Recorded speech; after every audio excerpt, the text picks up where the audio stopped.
feel like a fucking twat, mate. You know what I'm fucking saying, mate? You know what I'm fucking saying, mate? Is it just me? Does everybody seem to be fucked up, ill in the head? Had enough of living, wanna be dead. Just 1 square mile, so much trouble, it's fucking vile. I'm just walking to get home, mate. I just want to survive, leave me alone, mate. Is it just me, or does everybody seem to be fucked up round here? I'm living in fucking fear, just walking a few miles just to get home, mate. But I feel like a fucking target all alone, mate. Is it just me in my head? Is it paranoia? I simply can't enjoy a walk down the fucking road without feeling like a little toad. Like a little fucking toad. Someone to be trod on, someone to be splattered and twatted all over the road. You act like a fucking twat. You act like a fucking twat, mate. You know what I'm saying, mate. You know what I'm fucking saying, mate. Clench me fist, need a piss, keep me eyes peeled, because I feel that every fucker walking past is gonna have a pop or a blast at me, nasty to me, vicious and moody. I'm gonna have to fight just for the right to drag me son back home, just to be alone, to breathe again, to be free again.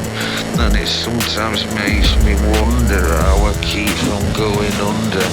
You sound like a fucking twat. You sound like a fucking twat, mate. You know what I'm saying? You know what I'm fucking saying, mate?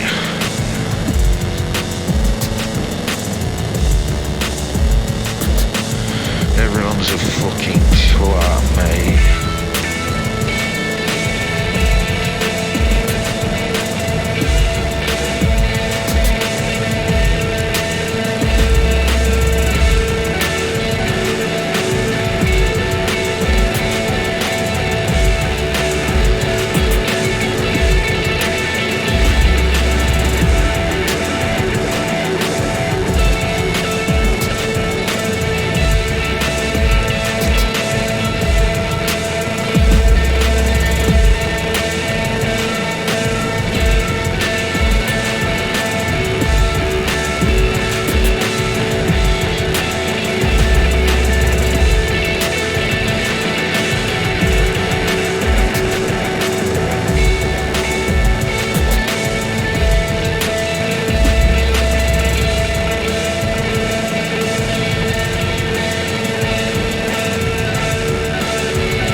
And we're back on The Forest at Night.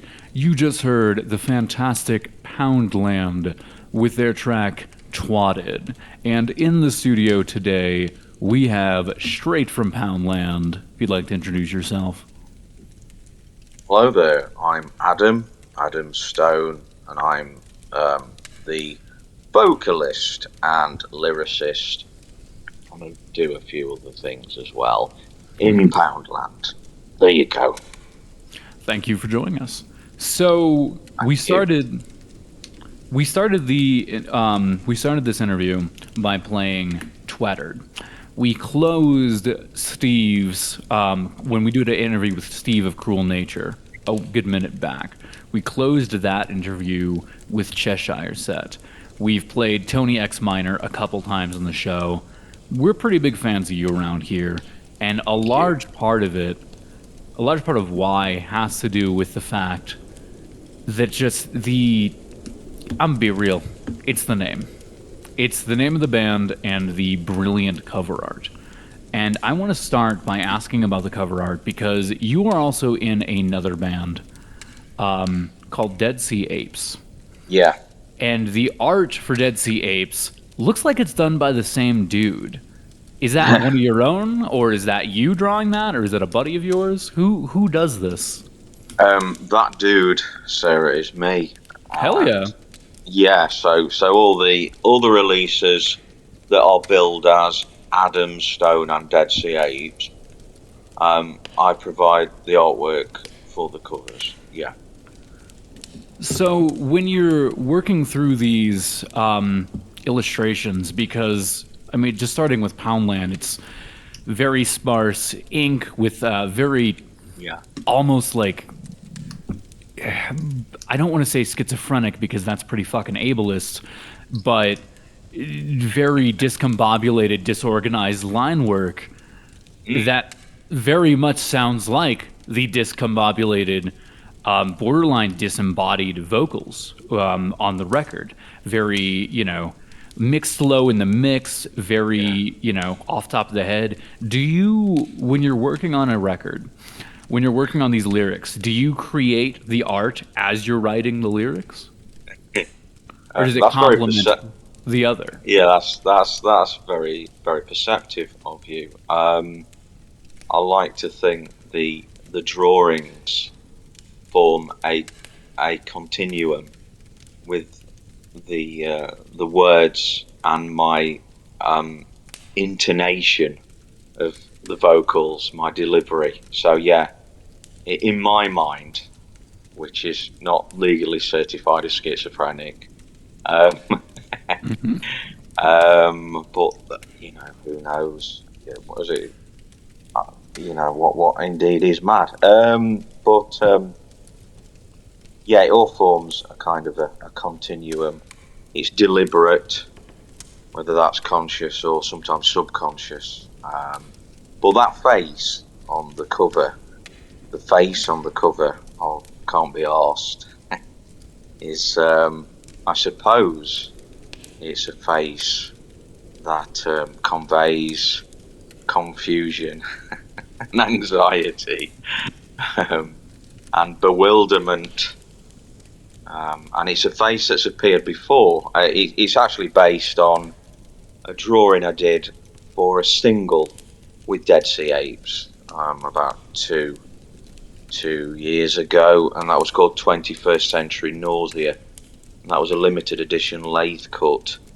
But yeah, so it's based on that. I just like the expression. Sometimes you do a drawing and you just draw automatically, and some of what you do, it really hits the spot and you stick with it, and that was one of those things that it just felt right. The expression did. I think I'd captured something. The spirit of the age, the zeitgeist of the 21st century. Grinding teeth and just a lack of desire to give a shit.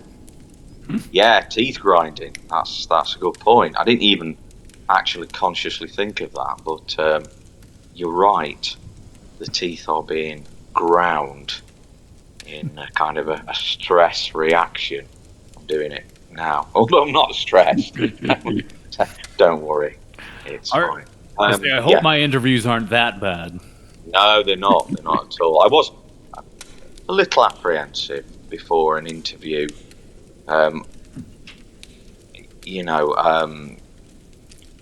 It's a little bit abstracted, but I'm already getting used to it now, Sarah. So I think I'm settling it. Yeah. It's always weird having to talk about your own work. I think that's the most unsettling thing. I'm not particularly used to talking about what I do. Certainly not when it's things like Poundland or Dead Sea Apes. It's very low profile, and it's very gratifying to know that there are fanzines and blogs and webzines and radio stations out there that appreciate the kind of stuff that generally goes under the radar. But yeah, it is rather strange to talk about your output, as it were, because I think some of it's automatic. Maybe a lot of it's automatic. I mentioned that just a few minutes ago, didn't I? I talked about automatic drawing. Obviously, I'm making a reference there to Freudian and Jungian ideas about just letting what's inside your head come out on paper or in words, and that's what I do. That's my approach, and it's not a unique approach. I think people have been doing it for a long time, maybe ever since the cave paintings on the walls of Lascaux in France. Some of the earliest examples of human art that we've got thousands and thousands of years ago. There's an element of you've got to get something out of you, haven't you? And that's what I've been doing. Okay. So, with a lot of these, you mentioned automatic writing. My mind immediately drifted to Robert Ashley and his recording Automatic Writing, which... See, this is a great example of things we can edit out when my girlfriend knocks my microphone stand, because our desks are right next to each other. Thank you, baby. What? I'm good, thanks. So I will need to edit that out, so I need to write that down.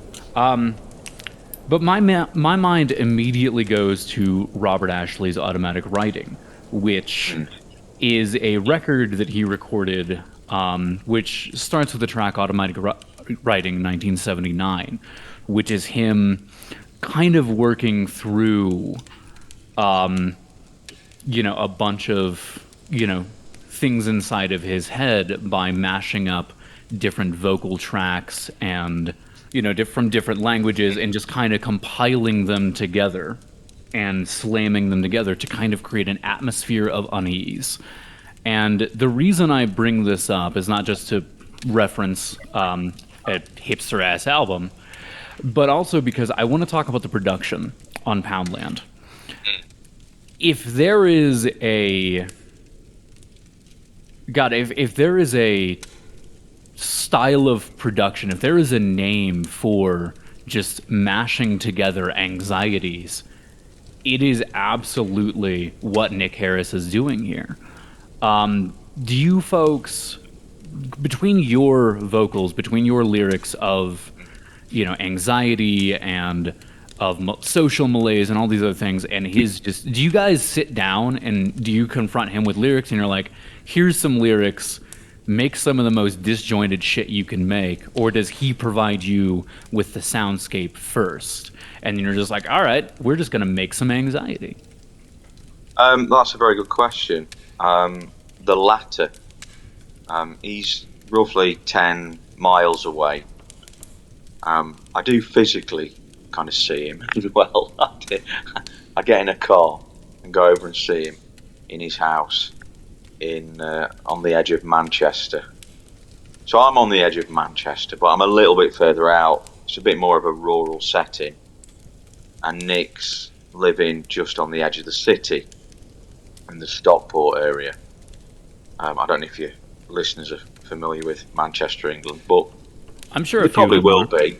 Yeah, I'm Joy Division, etc. But that's a good question because you're making me think how we do it. So this is good. So he creates the music. So I think of, I know it's an overused word and it gets tedious. I think of Nick very much as a genius with regard to music. So he used to be the bassist in Dead Sea Apes. Incredible musician, and very humble and low profile, as probably some of the best musicians are. But he creates the music and he sends it me over via email, and I listen to it, and sometimes I'll instantly get an idea about what to do with it, and then sometimes it won't be instant, and I will give it a few weeks, and I'll kind of sit on it and chew it over and think about it, and it'll come to me at some point. It'll come to me in the day. It might be on a bike ride, it might be in the car, it might be at night. It'll come to me what I need to do with that piece of music, and then when I get the first chance, I will do it, and I'll record it. And the first album, Poundland, and all of Can't Be Arsed, is the vocals are recorded on my Sony Xperia phone, which is using an old mobile phone, my mobile phone that I've now paid for, and it's quite old. And that's what I do. I listen to his music, and I put my headphones on, and I rehearse it a little bit, and then I record it, and I send it over as a sound file, and he incorporates it into the music. And as far as I'm concerned, it's worked perfectly well so far. So that's your answer. Yeah. At some point when you folks release another album, you all got to come back, because I want to pick his brain on production. Yeah. Because I asked him, Sarah. I asked him to take part in this interview. He declined. He's a little shy. He's. I think he's a little more. I don't really suffer with anxiety. I'm quite I think I'm quite together in many respects. I feel quite confident, but Nick is a little more shy, really. But it would be nice to have him on the show at some point, because he makes the music. I just do the words and the art. There you go. Well, tell him I love his production work, and I tell will. him to get his ass on the show, because I want to pick his brain. I will. Because I'll put some pressure. While I was listening to the record, I was hearing you describe yourselves as kitchen sink punk, but what I was hearing was Flatlander. What I was hearing was, for another hipster ass reference. By the way, I need to listen to Robert Ashley's album. I've not heard it.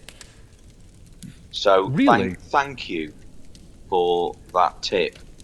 No, I've not, and I think I'm quite widely versed in music. But no, that's largely unknown to me. So I will check that out. Thank you very much. Absolutely, it's a stellar album. I'll send a link real quick in the Discord once the interview's over, and then I'll link the album, because I think there's a copy on YouTube when we post these to the archive. Yeah. I'll link it down below. But what I was hearing in his production was Flatlander of Death Grips. But what's interesting is I found an interview from Sun13.com with you folks, which compared your vocals, quote, Stone is a reporter in a similar vein to Sleaford Mods' Jason Williamson. While Williamson's Hawkish Eye casts a panoramic view of working-class Britain, Stone seemingly forms sketches from the other end of the bar. I am a huge fucking fan of Sleaford Mods. That's not what I'm hearing. I seem to hear more Joy Division in your lyrics, as you had mentioned earlier. Answer this, which of us is right, or if any of us, where do you draw your inspiration from as far as vocals, as far as lyrics? Who are you aping, so to speak? The honest answer is no one. It's just something that feels right for me, which I did say in that interview. But it's a good question, because I'm aware that we've all got influences, and I will have my influences. I've had a lifetime of listening to music, so they're all there. They form a kind of an infrastructure don't they? Really, like an economic base in my memory, and I'm building on that. It's just scaffolding, but I'm not consciously aware that I'm imitating or being, maybe imitating is too strong a word, being influenced by anybody, but there will be influences there. At least subconsciously. Yeah, I mean, this is, I mean, already I've brought this kind of, this concept that's time worn really now of stuff in your life you're conscious of, you know you're doing. It's got an obvious deliberateness about it, and then there's lots and lots of stuff that you're not aware of, and I think that's very much invoked when you draw or paint or pick a guitar up, or decide to write something. So that's very much to do with the artistic process, the subconscious, or it used to be called unconscious, didn't it, by psychoanalysts. They've kind of changed it, the word now, because, you know, broadly speaking, unconscious means very, very drunk or out of your head or completely gone. There might be a link there too, but yeah, joy. Sober man's thoughts, drunk man's words, kind of thing. Yeah, true words said in certain states, but yeah, I mean, yeah, I like Joy Division a lot. I think in the past I've really liked them, almost loved them. I've not listened to them for a long time. I've also, the same would apply with Sleaford Mods. So I mean, words, isn't it? I suppose if you're writing a review or an article or an interview, you've got to find description, haven't you? And that's often what happens. But no, I'm not sure what my influences are. It just seems right to me. Some I think I'm guided by what amuses me somehow, and that might be a strange word, because the subject matter is quite grim, isn't it? And quite possibly depressing. But it's what amuses me. Like Tony X Minor is primarily to amuse me. It's like some massive in joke in my head regarding the miners' strike and Thatcherism, and then the BBC Two documentaries and academia. I work in, well, I kind of work in academia. I work in education. I'm a lecturer, Right. so, but I feel quite distanced from a lot of academia because it takes itself so bloody seriously, and I can't, ultimately I can't kind of take it seriously or take myself seriously, really. So yeah, sorry, That's go on. interesting. No, you're fine. I just wanted to, I'm curious because in that interview, you actually did list, not necessarily influences, but as you put it, early vocal loves. Yeah, And a good portion of them were children's TV narrators. yeah, yeah, yeah. That's true, because so I'm trying to be as honest as possible in everything I do. So when the question was asked, I suppose like almost like a music journo question and reply would be the usual suspects, wouldn't it? It would be a list of classic underground albums. But I was kind of thinking that's not always the case with what I'm doing. The case And if you're is, trying to be as honest as possible, it makes sense that you would pick a children's program. yeah, Because because I'm that going, innocent, like, genuineness. exactly. So I think I've got to go back to my childhood before I was listening. So before I was listening to the Sex Pistols, Public Image Limited, Joy Division, and Black Sabbath, I've got to kind of think what's forming my ideas about what sounds good or cool, and it's voices on children's TV on the BBC. So that's why Poundland is it's culturally bound. It's a very I would say a very British kind of experience, really. It doesn't mean you couldn't enjoy it if you're living in South Korea or Mexico or Brazil or Ghana, because you enjoy it for different reasons, maybe. Although I'm sure we haven't got any Mexican or Ghanaian fans at this point. But There's always a first. Yeah, maybe in the future. We'll see. But I was just being honest about what's the first thing I heard that I loved, and it was people talking. It was the richness of a voice, and I'm thinking of it now. War of the Worlds by Jeff Lynne, the double album.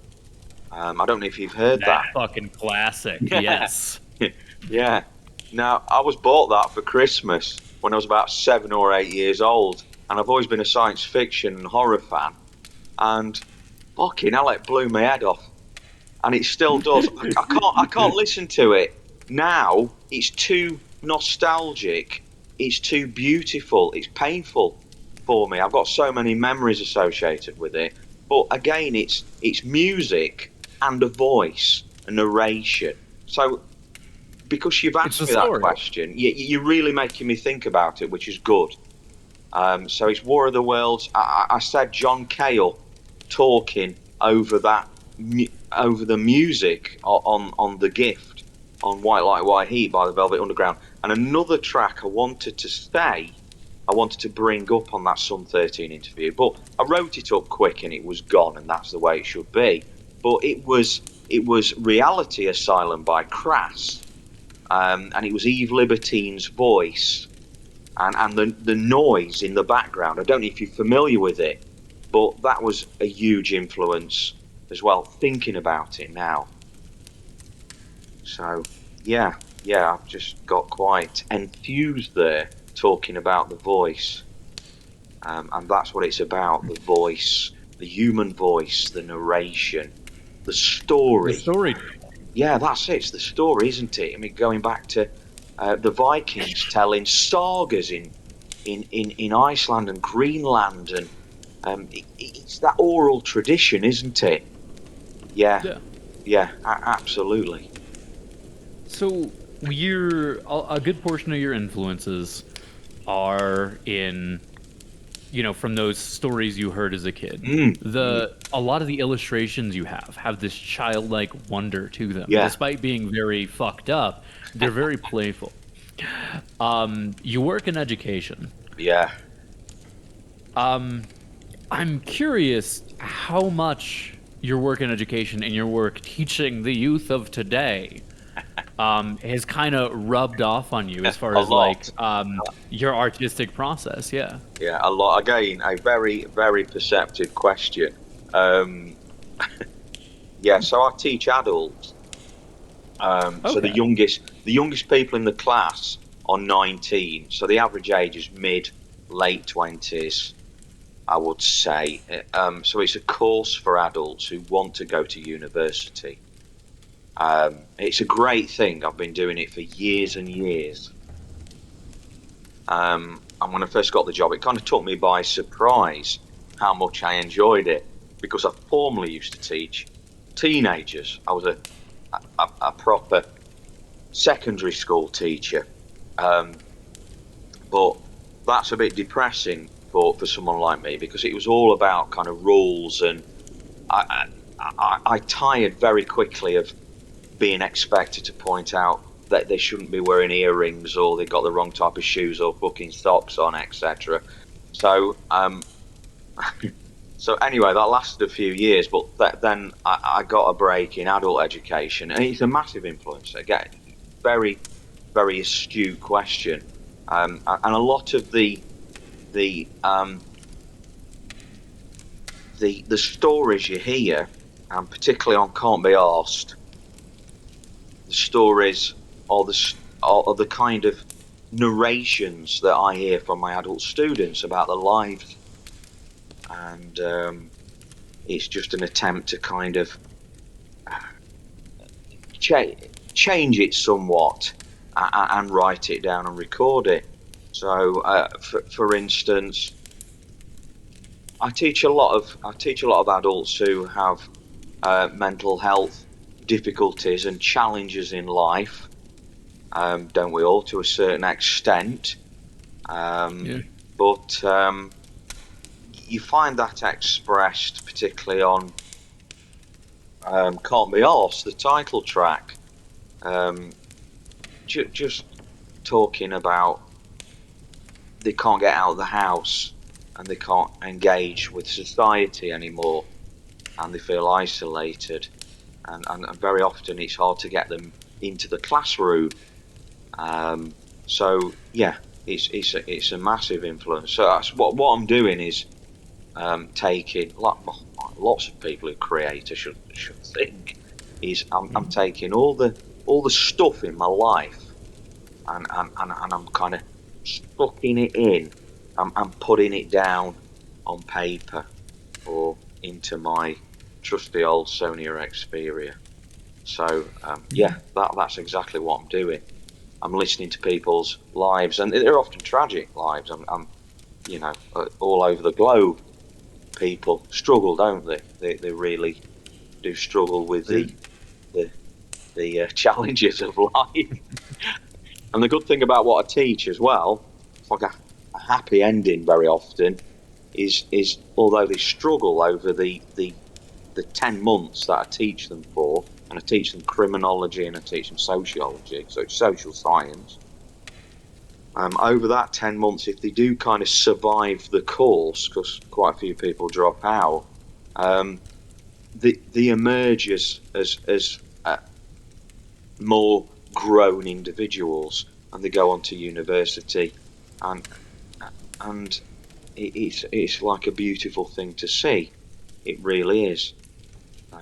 So yeah, there you go.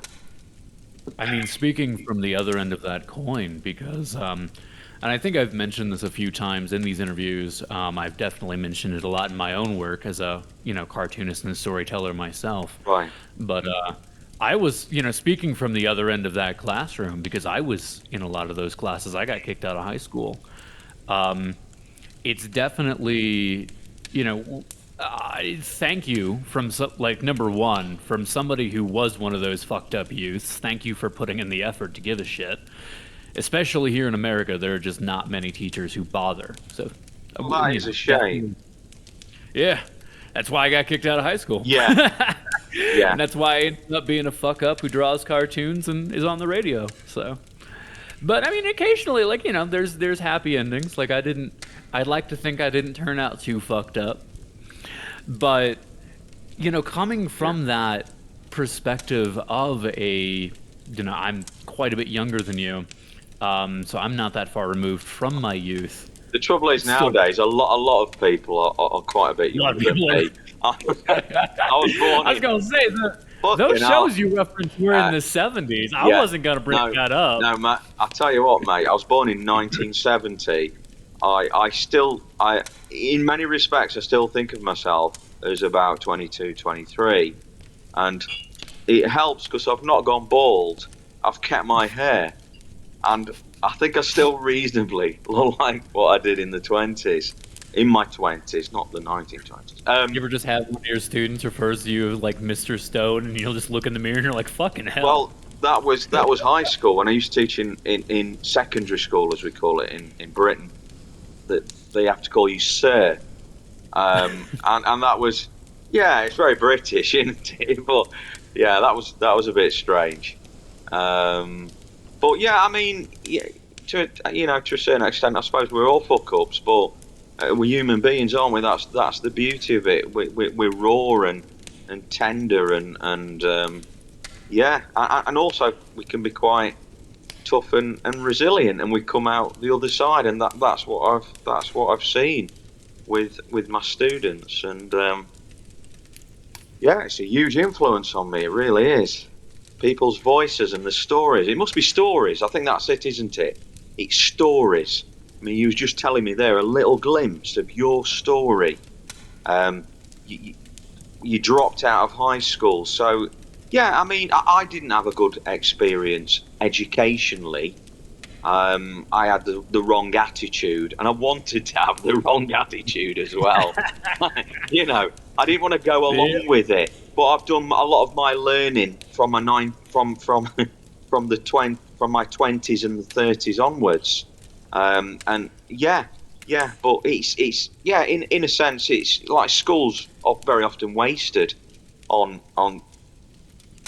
teenagers, isn't it? On children, because you want to do other things. I just wanted to fucking listen to the Cramps and Jesus and Mary Chain and get pissed and do things. I just wanted to do things, and you feel angry, don't you? And you feel pissed off at my parents as well, and I mean that's a long time ago, but yeah, and it still goes on today, doesn't it? That process that certain individuals go through, that rites of passage. It's very important, but hopefully most of us get there in the end. It's funny that you mentioned that it's all, like you mentioned, it's all about stories, because you had talked earlier about that interview as, something to the effect of, you just wrote something down to the boilerplate question and you were done with it. I think you've just hit the nail on the head as to why we do interviews like this here on the show, because like I mentioned, my main career is as a professional cartoonist and storyteller. I'm interested in stories, and that's why I bring artists on that I like. So thank you for telling, your part of the story. And to close this out, we had talked before the program, because I usually ask, all right, we're opening this interview with one track, we're closing it with another. The only qualifier is you have to have made the track, so I don't get in trouble for playing like fucking Share or whatever and getting a copyright hit when this eventually goes up on YouTube. The track you chose actually loops into this, because we're talking about how there's that malaise of youth, and how all the the kids you admit that you're kind of tutoring and bringing up are just angry at the world and are your cut-ups. The thing is, I would argue that especially like this coming generation has a fucking lot of reasons to be angry, and you kind of write about that in Return to Your Bunker, a song about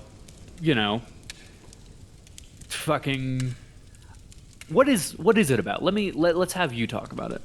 What is Return to Your Bunker about? Yeah, so Retreat to Your Bunker, but Return works just as well. I wrote Return down in my notes because I can't read. See, if I would have paid attention in school. It's a synonym, don't worry, in a sense. But Retreat, Return. So that was that's I suppose it's about two things.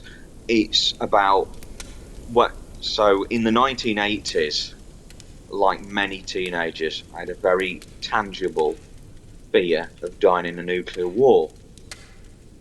So during the height of the Cold War, in the late 70s and the early 80s, I would watch TV, and I would get very, very bad feelings about the potential of a nuclear war to completely finish humanity off. That was what was on the agenda between the Soviet Union and the USA and all the countries that were either, allies of the USA or on the side of the Soviet Union. So that dichotomy and the end result of that dichotomy, which was total annihilation at the hands of these weapons that had only been in existence really since the 40s, was a quite terrifying thing. And don't get me wrong, there was something quite delicious about that terror as well. Just like horror, you enjoy being terrified as well. So that was it. That another huge influence. So I wrote that track. Dead Sea Apes wrote the music. It's fantastic, particularly Brett Savage and Chris Hardman. And putting that music together, those two, the bass line, the drums, the electronics, and it just seemed to work perfectly. This kind of government announcement for people to retreat into the subterranean refuge because the bombs were coming. That's very much how I felt in the early to mid 80s. Obviously, the situation, to a certain extent, worked out with glasnost and perestroika and Gorbachev's kind of dismantling of the Soviet Union. It's ironic, isn't it, that what we're seeing today is quite possibly a return to that Cold War. So me and Nick have re-recorded that track, not the music. We've written different music, but I've kind of used the lyrics again for a new track called Bunker that's going to be on a new release of, well, it's going to be our first album re-release with a mix album plus a bonus track called Bunker, and that's going to be on Cruel Nature. Shameless plug there. I sounded very kind of corporate. Hell yeah. I'm fucking ashamed of myself. Anyway, This is a radio show that you came onto to promote your work. It'd be a shame if you did not promote your work. No. Plug away. So that's the first part of the answer. The second part, psychologically, retreating to your bunker, which links with what you were saying, Sarah. Retreating to your bunker is about drawing into your shell, pulling yourself into some kind of fetal position psychologically, to protect yourself from the physical and psychological blows of the world, particularly, I suppose, when you are a teenager and in your 20s. So, yeah, it works on two levels. Many examples of things work on many levels, don't they? So, yeah, so it's withdrawing from society and protecting yourself. I mean, that could be on a micro level, on a personal level. It could be on a hugely societal and global level. So yeah, that's Retreat to Your Bunker, and I think it's a track that works particularly well. And again, it's that whole culture that I was exposed to in the 70s and 80s. I think particularly in Britain, growing up, of the culture of TV with scripts written by Nigel Neal, Doctor Who, news reports that seemed to herald the end of the world. It was a very doomy period, and it probably still is today. But it's just invoking that kind of that insecurity you feel if you're 11, 12, 13 years old. You don't quite know what's going on, but in a sense you exactly know what's going on, and you're probably more tuned into it than a lot of older people are, who seem to, maybe they go around with their heads stuck up their arse. But when you are very young and you're perceptive, you really feel it. So yeah. Well, I was about to ask. Yeah. With all your students and all that, with the impending rise of fascism, Tories in your country, Republicans and the alt-right in my country, the Russia-Ukraine crisis, global warming, the impending threat of, just everything. Do you ever write things about that and just kind of have a weird combination of nostalgia for back then and just worry for the students you're teaching? Yeah, good. You think about them when you're writing these things? Absolutely, good question. I wonder how they're ever going to properly afford rent or housing. You see them struggle. They're just living their lives, and everything costs. Increasingly, capital moves towards capital, more so than I think when I was a kid. So in Britain, to embark upon a university degree for 3 years, you look at ending your tenure in debt to the tune of something like £45,000 to £50,000, which is about $25,000, $30,000. It's ridiculous, absolutely ridiculous. When I went to university, it was in the 1990s. It was basically free.